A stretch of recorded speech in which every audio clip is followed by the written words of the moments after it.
Hello, Good how morning. are you? I'm Good morning, darling. I'm good. How are you? Very well, thank you. Cold. It's cold here. Yeah, it's quite cold here as well. Yeah, good. Oh well. Hot beverages in the morning kind of help. Absolutely. Nice strong cup of coffee. Right. Are you ready to start the interview? I am, yes. Perfect. I'm really looking forward to this actually. I'm really looking Good. forward to your answers. Right. So, firstly, what are your aspirations as a musician after COVID-19?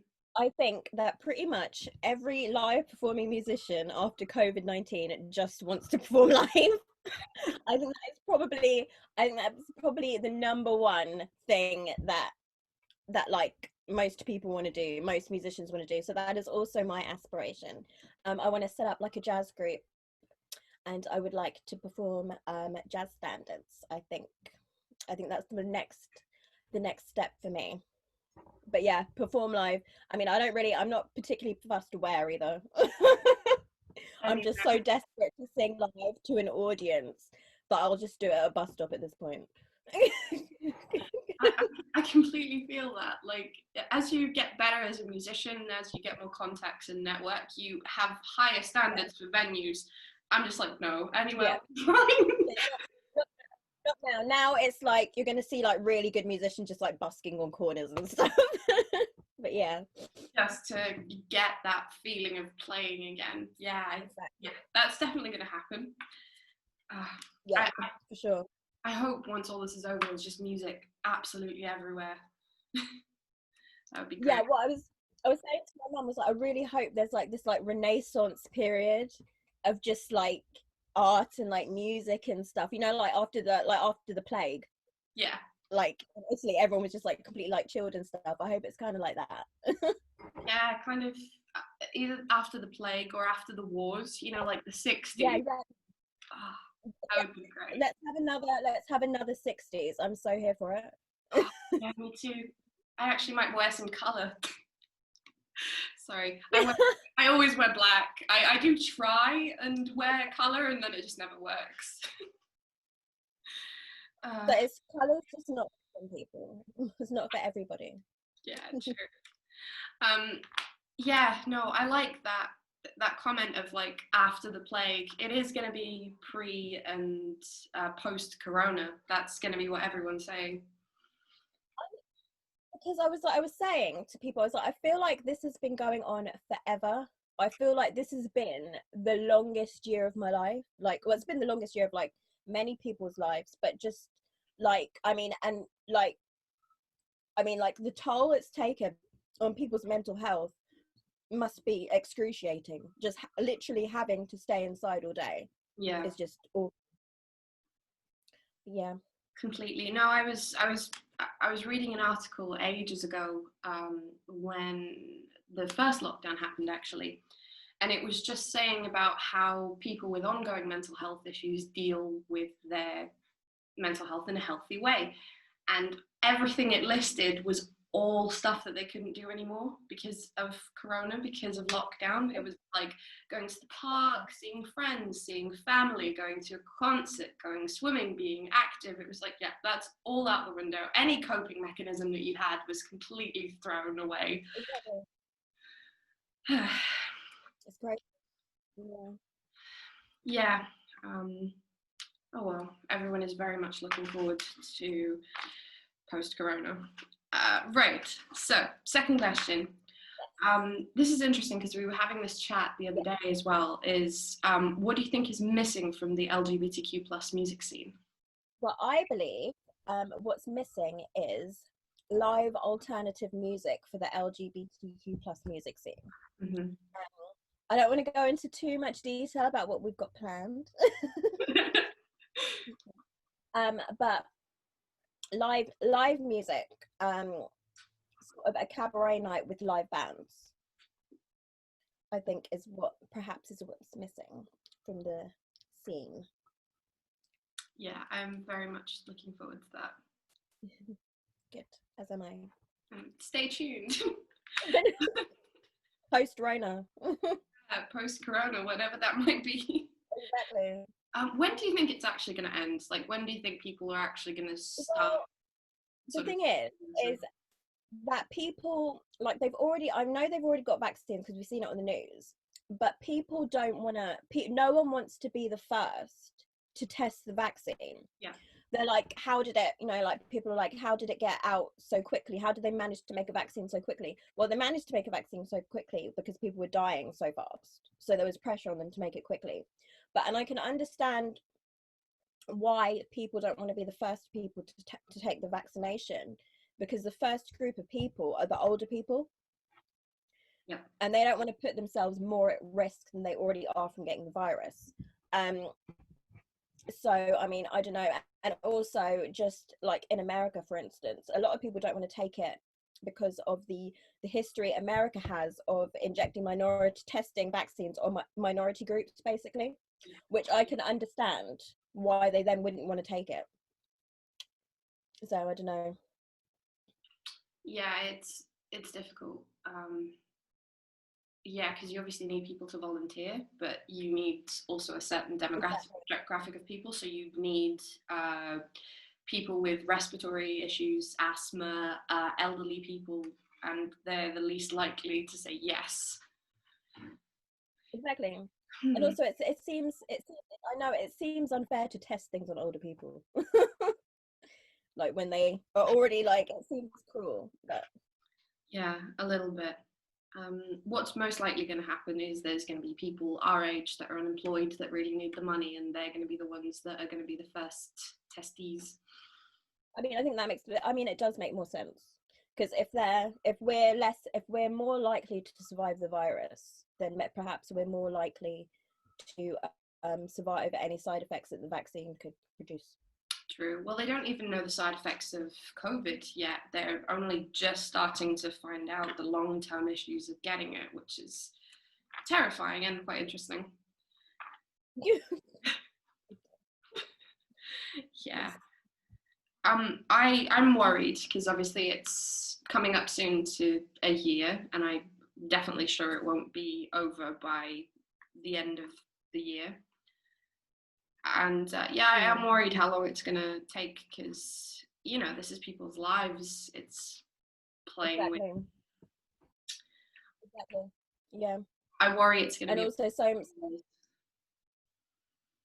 and the effect it's having. I was in Brighton quite recently, and obviously the effect it's had on, like, the hospitality industry is just, like, ridiculous.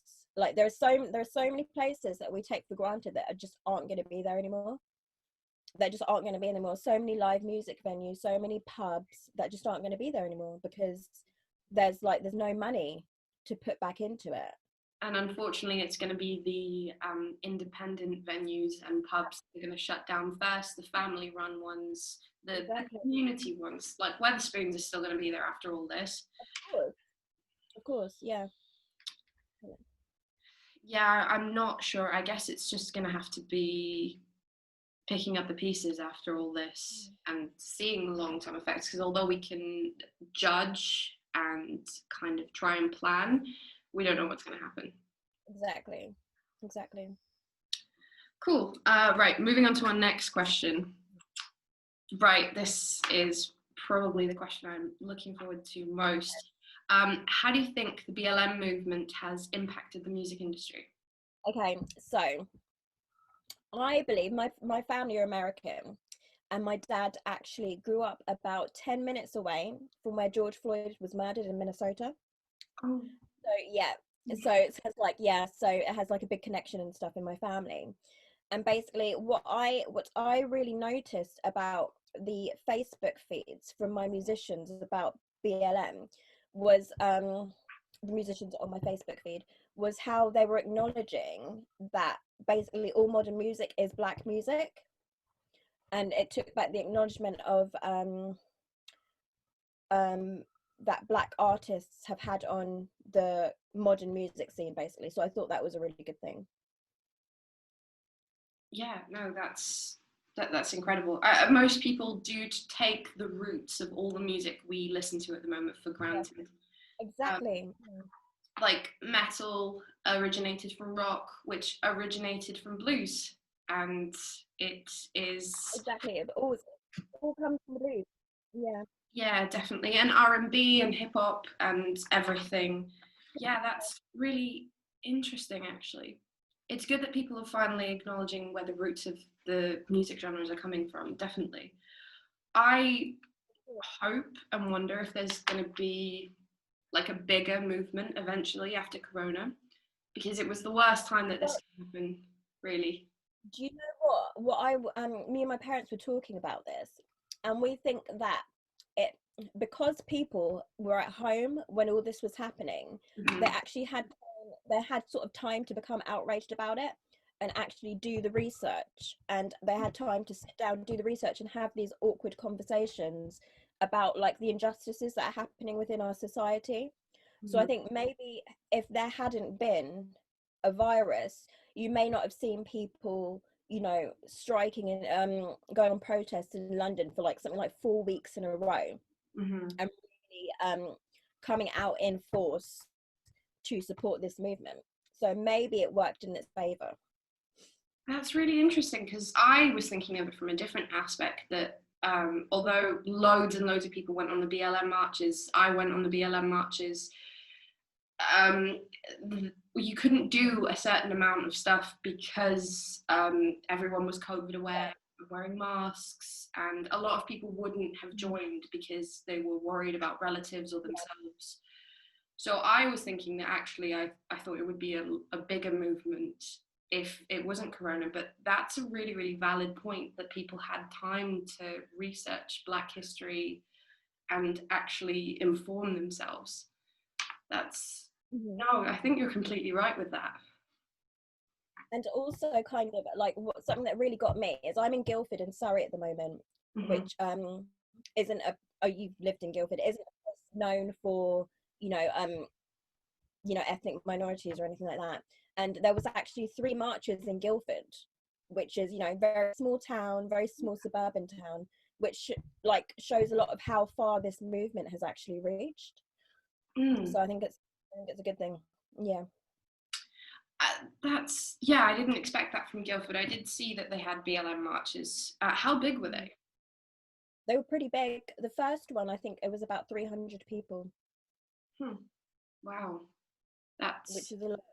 that's a lot for Guildford. I know it's a student town, but it's um, yeah, it's very upper white middle class. Um, yeah, I was surprised actually when I was there.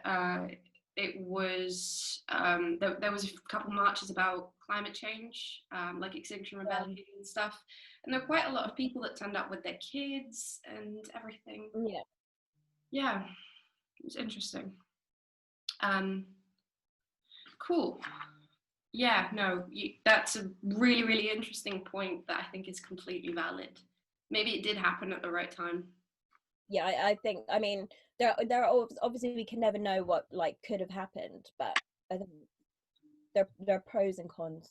Like, at least it's happening now. Like, Yeah, I actually found out quite a lot over the BLM movement as well about Black musicians, and it was really, really interesting because I pride myself on being quite sort of well informed over stuff like that, but you can never know everything that's important. yeah, exactly, and especially with like Black history, where I don't even know my proper like surname because of slavery and stuff. It's like there's so much which is covered up Mm. and like it's erased by history or lied about, and it's like there's like wealths and reams of knowledge that we haven't even discovered yet. But yeah. Have you heard of Blind Willie Johnson? I have not. Very interesting. So I assumed every musician should have heard of him when I heard of him, but I'd never even heard his name. So he was, one of his songs was the first song to actually leave the solar system, which was really interesting. But Where he, is it now? I don't know where it is now. I can't remember which spacecraft it was on, but it was like one of the first songs to represent the human race to any potential alien races. But he spent all his money on this one album that never got heard or played or properly released, and he died alone and penniless. Oh my god. Yeah, it's horrible. But Oh my goodness. someone somewhere knew his music and decided to put his music forward for the first music to leave the solar system, which is ridiculously interesting. But you know, he was a black man and no one knew his music. It was actually my partner who introduced me to his music, and it's amazing. It's chilling. Like, it's so pure, and it's incredible. I'll send you the album after this. But yeah. And now aliens can listen to Yeah, I think one of the other songs that went out of the solar system was Johnny Be Good, because of its timing and general feel. But yeah, no, I found that really interesting. But stuff like that only was coming out around the BLM movement, and I find that incredible. I liked that stuff that was being held hostage, information that was being held hostage was being like portrayed all over the world at the same time. Yeah, I'll send that to you. I can't remember if I got all that information right, but I'm pretty sure. Yeah, I'll send it to you. Thank you. No worries. Right, this is another interesting one. I've actually been asking all the artists this same question. Is have you felt any discrimination due to your sexuality or gender? Well, the thing that I was thinking about this question, and this is a really interesting one, because there's overt discrimination, which is to your face, and there's covert. So it's like maybe we don't actually know how much we've been discriminated against. Like, I mean, how can you tell? I know that I've definitely had some overt discrimination due to my gender, but you know, who, like, it's a valid question, but it's difficult to answer because you never know the conversations that people are having when you're not there. But yeah, so Exactly. Yeah, it's interesting. Some of the artists that I've talked to actually have said, no, I've never felt discriminated. There's been a couple of people that I've put in their place, but I've never felt discrimination. And that's incredible, I think, at least, because I've seen so much discrimination when it comes to sexuality and gender and race that it seems, I don't know, so far from reality when musicians haven't felt that. I'm really happy that they haven't, because I wouldn't want anyone to feel like that. But it's strange. yes, it's I mean, but I think that also, I think sometimes, like, it's sort of, I don't know, what am I trying to say? Sometimes it's subjective as to what you determine is discrimination. Exactly. So, for instance, when I was at music school and I was looking for a band, like, a lot of the male teachers would say sort of like things like, "Oh, you're pretty, like, you'll get guys to be in a band with you, no problem." I wouldn't describe that as discrimination then, but I would now. Now that I'm older and I have learned more about what gender discrimination is, I would describe that as discrimination now. Yeah, and the silly thing is that some of those lecturers might have actually been trying to give you a compliment, but giving you a compliment on the way that you look is no compliment when it comes to your music ability. Exactly. Yeah, something that was really interesting actually was I was talking to Skin a while ago when I was doing my masters, and I asked her what, because you know, whether it was gender discrimination, race discrimination, or her sexuality that was discriminated against more. And she actually said that sexism was the worst, because anyone can be sexist, including women. Yeah. That was that was incredible for me. I did not expect her to say that at all. I really expected it to be her sexuality or race, but no, it was actually, yeah. So Unbelievable. it's scary. It really is scary, and it is changing. If there's artists that feel that they've never been discriminated over because they're female, then that's incredible. We're moving towards the right area. Definitely. Yeah, absolutely. Right. We were talking about this the other week, actually, which is why I wanted to ask you. What do you feel is important to know as a vocalist that most vocalists overlook? Okay, so I think there are a number of things. I think one is drinking water, drinking enough water. I think getting into the habit of just like hydrating your vocal cords like every day, like drinking water is good for everybody, but especially singers. Like just hydrate them every day, really take care of your vocal cords. And I think that a lot of the time singers like can what's the word I'm looking for, not acknowledge that their voice is an internal instrument and it needs to be taken care of from the inside. And I think that like regular lessons can really help maintain your voice as well. I think that a lot of singers get to a stage where they think, oh, maybe like I know enough, I don't need like maybe vocal coaching or anything like that. But I think it's something that we can all do, because it's like an MOT for your voice, basically. Like even like twice a year, it's like an MOT for your voice, because your voice changes as you get older and as you develop, and it needs to be kept an eye on, I think. So yeah, I think regular vocal coaching. I love that analogy, an MOT for your voice. I might steal that. Yes. Well, I mean, it is. I mean, I have this excellent vocal coach. She's called Becky Gillespie, and you can find her on Instagram, and she's absolutely excellent. And I've been working with her since I was at ACM, so like over 10 years. And it's and so she's like just having someone that really knows your voice, like, and knows the intricacies of of the voice, because there's obviously you can't see it, and who understands the anatomy of your voice, I think is just absolutely priceless, basically. I had an incredible teacher when I was at ACM, who then left and now is actually at Waterbear, Abby Evans, and she just understood my voice so well. And that was incredible, for someone to be able to analyze my voice and be able to break it apart and figure out where I was lacking, where the issues were, where my strengths and weaknesses in general. That was incredible. Yeah, exactly. Yeah, Yeah. and if you find someone like that, you should really you should stick with them. I think I'm very much for sticking with a vocal coach.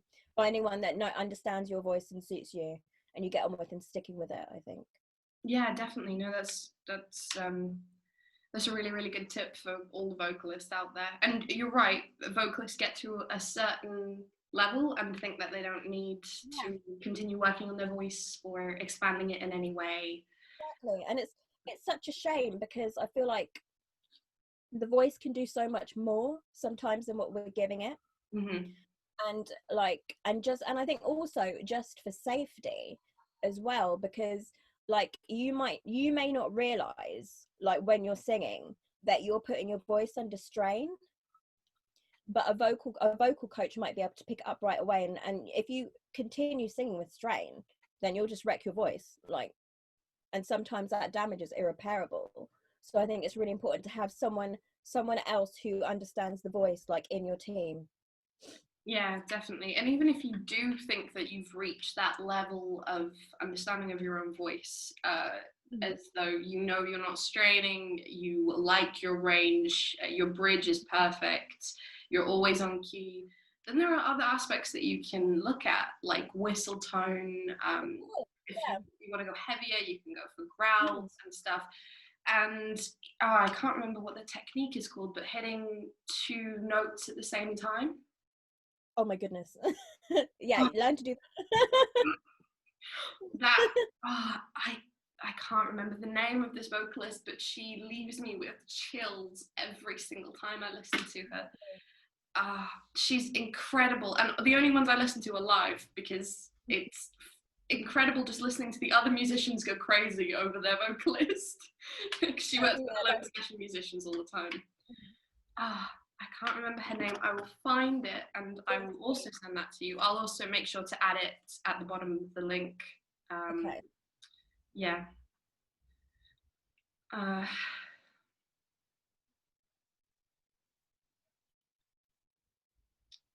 Phone a friend. I'll remember. I'll probably get the answer by the end of this. It's so annoying. I get so excited and then the names just seem to fly out of my head. You need more coffee. More coffee. No, I'll give myself a sugar rush. It's really, really bad. Because of my ADHD, I almost need coffee daily to sort of balance myself out. But then if I have too much... Yeah, I've heard that with people. I didn't, sorry, going on a tangent. I actually didn't know this. One of my old housemates had really bad ADHD, like medicated, and you could tell. And we were talking all the time, and he was trying to convince me that I had ADHD, and I was just like, no, there's no way in hell, man, no. And he was complaining about certain aspects, and I was just like, yeah, but everyone does that to a certain extent. He's like, no, they don't. Oh my god. That's awful. He convinced me to actually stop having coffee because he was just like, when was the last time you didn't have coffee? It's like 15, 14.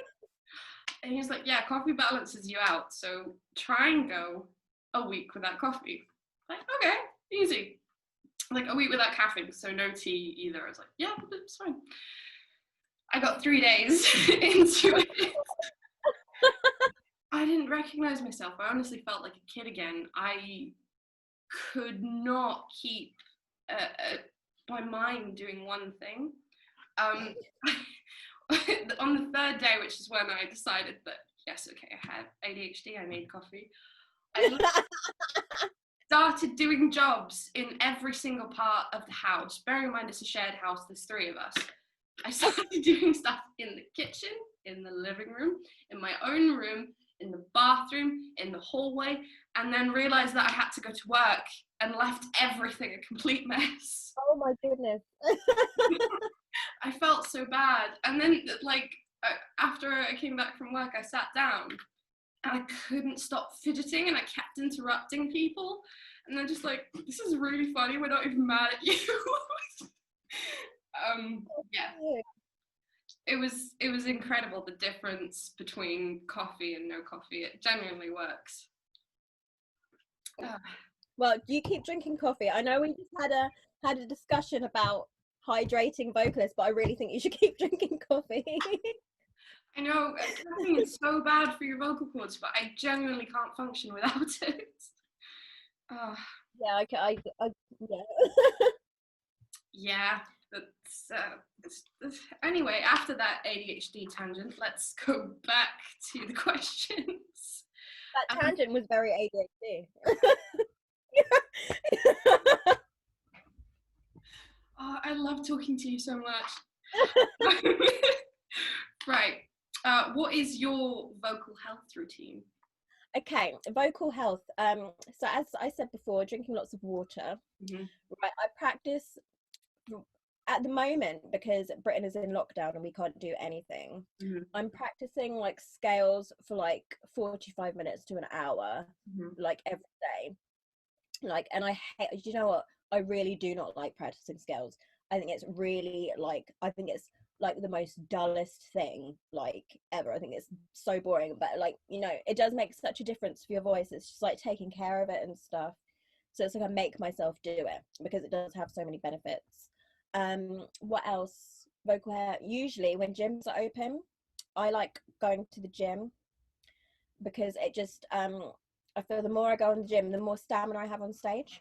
Yeah, definitely. So I think that's something that maybe is overlooked as well in vocalists. I completely agree with that, actually. The most incredible stamina I ever saw was a band that I really didn't expect, Shinedown. I'm not sure if you've heard them. I have heard of them, yeah. so the vocalist, it was clear that he was in complete control of his body, his voice. He was incredible live, but he started belting, and it was at Download Festival. So there's a massive crowd watching Shinedown. They're a huge band. He started belting and ran around the entire crowd, still belting, got up on stage, finished the end of this really ridiculously long belt, and then continued singing in like a beat. It was incredible. I don't know any other vocalist that could do that, honestly. No.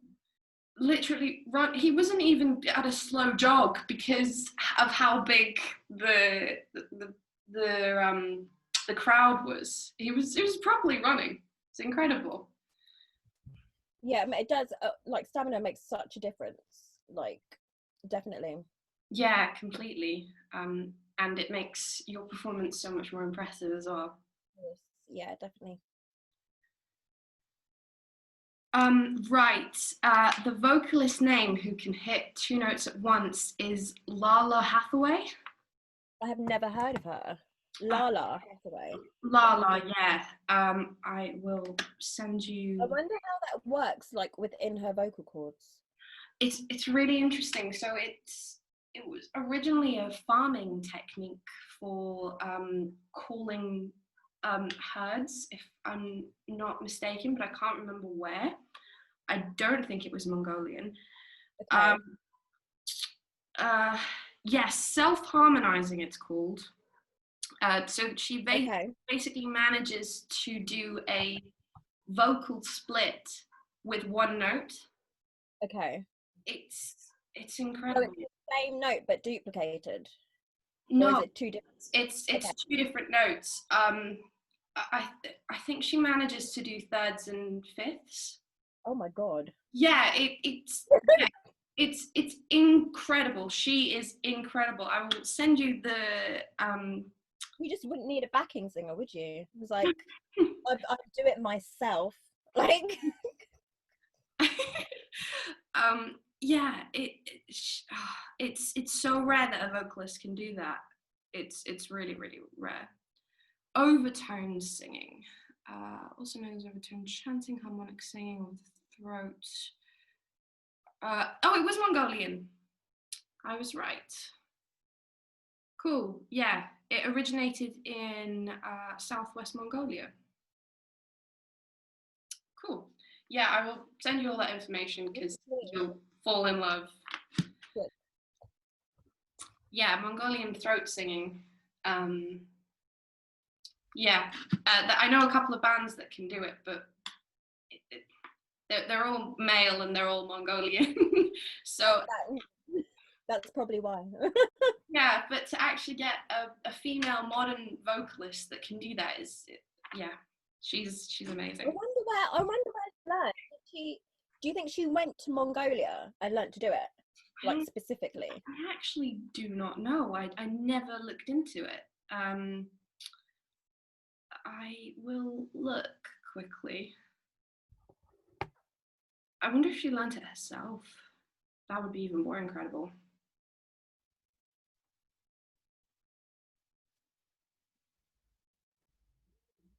It doesn't say immediately. I'll do some research.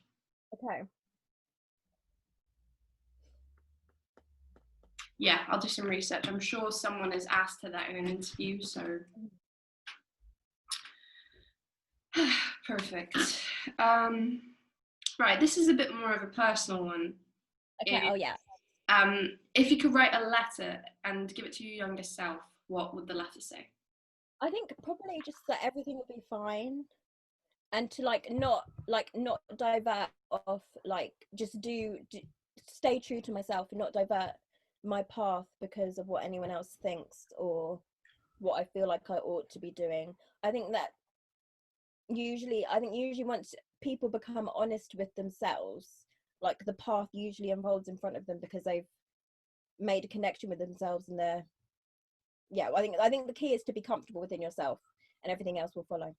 I think that's basically it. Yeah, I think your younger self would be very proud of your current. Oh, thank you. Oh, no worries.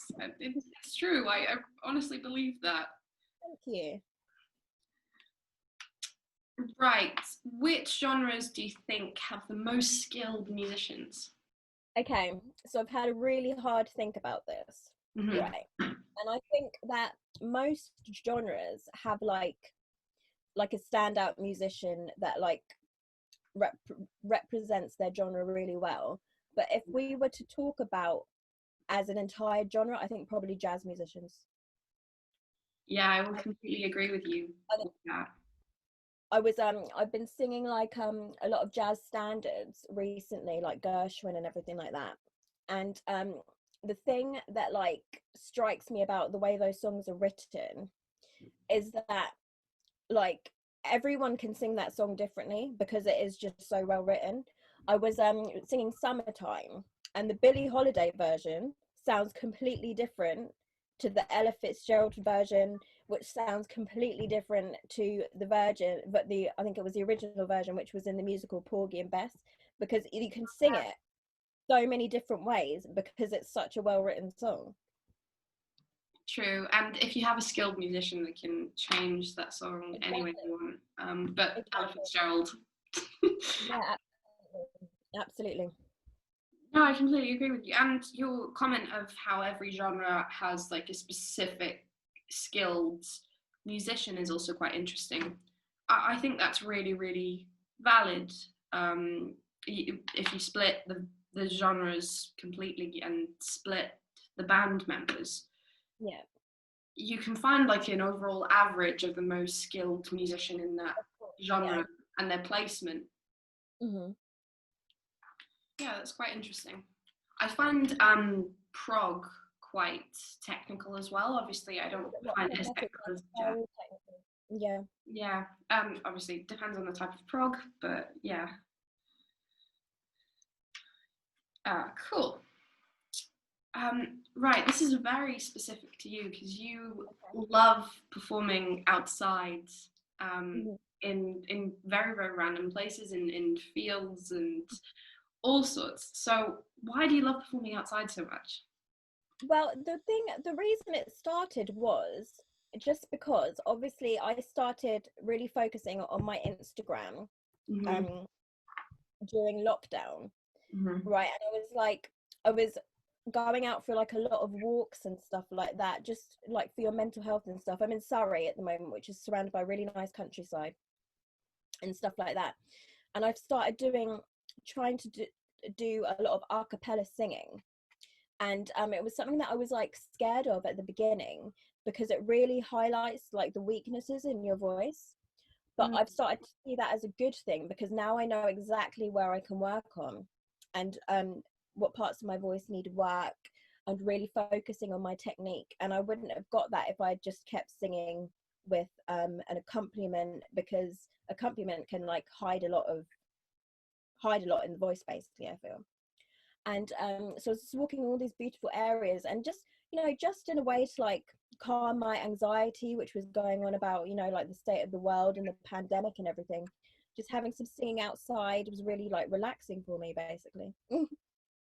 Yeah, no, I completely agree with you. A cappella singing is the hardest type of singing because you have no root note, you have nothing to compare what you're singing Yeah. to. It's all in your head. Mhm. Yeah. So yeah, that's an incredible way of working in your voice. So I'm guessing you were singing outside, recording it, and then listening back to the recording. Mhm. Yeah, Yeah. that's a really great way of improving your technique. Um, yeah, a really, really great way. I think a lot of vocalists don't actually like listening to themselves, and I feel like that's just an instant mistake. Yeah, it is. And I feel like it takes quite a lot of like honesty to listen to yourself like a cappella live as like an artist. I feel like it takes a lot of like honesty and like courage, like sort of, because it can be like a really scary thing, because sometimes like you sound completely different in your head to like what you sounded like recording. But yeah, I think it takes a lot of, yeah.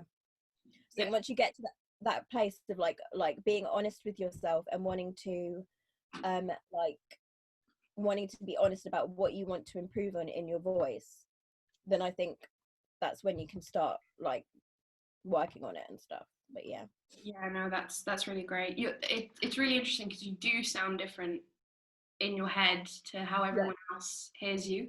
Your brain actually adds bass to your voice. Yeah, it's because one of my vocal tutors told me that, and I researched it because I always thought I had a much lower voice than how I sound normally. And that's the reason, is your voice actually adds bass to your own voice. Yeah, it's crazy, isn't it? Your voice, yeah. Crazy. It's interesting. I actually can't remember the reason, but there was a specific reason for it. Well, I think someone told me that maybe it's so, I'm not sure if this is correct. Mm-hmm. We can hear our own voices in a crowd. Oh, that, yeah. So say if you have to, like, if you, like, for instance, maybe if you lost your child in a crowd or something, you can hear yourself shouting for them. Mm-hmm. That's so maybe it's a survival technique. I don't know.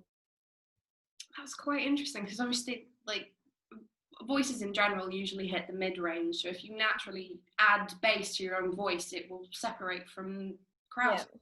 That's really interesting. Huh.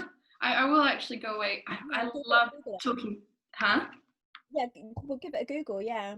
Yeah, I love talking to you so much, because every time I have so much to research and remind myself. It's really great.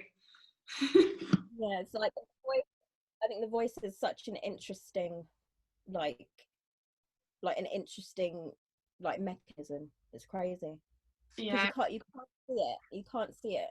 And my vocal teacher was actually telling me, this is really another interesting fact. The only thing we can actually control when we sing is our voice shape. Our mouth shape, and how much we actually push. Mm-hmm. Like everything else is incidental, which I thought was really fascinating. So that's why diction and breath control are that significant in vocalists to work on, because that's the only thing they can properly control. It's really interesting. Yeah, I think most vocalists don't listen to their own voices because it's such a personal thing. I think a lot of musicians do that, is they put their heart and soul into something and they don't want it to be wrong, so they'd rather just not listen back to it and just assume it's right. I really liked your comment about how you need to be really honest with yourself when you're listening back to your recordings, and I think that's what most musicians struggle with. Yeah, but because it's something that I used to struggle with, because it's just a pride thing, isn't it? Once it's like you need to do it to get better. Like it's like you're working against yourself if you're not being honest with yourself. Yeah, definitely.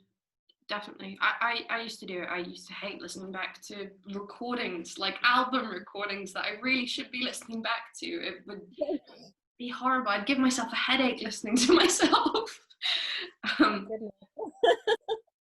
But it's funny now, because I think that's not just for musicians, it's in general. People do not like listening back to their voice. The amount of people that have said they hate their voices in videos or on phone recordings, they're like, don't you? And I'm like, no, I know what I sound like. I'm fine.